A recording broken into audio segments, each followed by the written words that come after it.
Takže servus, vítaj pri ďalšom videu. V tomto videu ideme zapísať tie posledné akcie, čo som kupoval včera v prípade trhu. A ideme zapísať vlastne Renault, AT&T, JP Morgan, VBA, EBV, Intel a Merck do Track Your Dividends a uvidíme, ako sa nám zvýši pasívny príjem. Pasívny príjem mám $801 a uvidíme, keď tam pridáme tieto akcie, o koľko sa nám zvýhne. Takže ideme postupne pridať New Holding, napíšeme ticker Renault 2,2 akcie, 2,02 akcie a priemerná cena 21 135, 21 135. Pridať. Dáme ďalšiu. AT&T.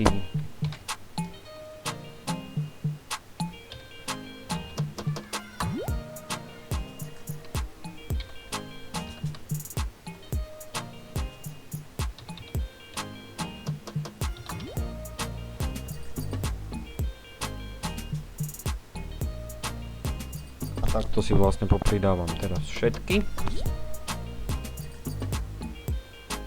Dobre, a posledná firma je Merck.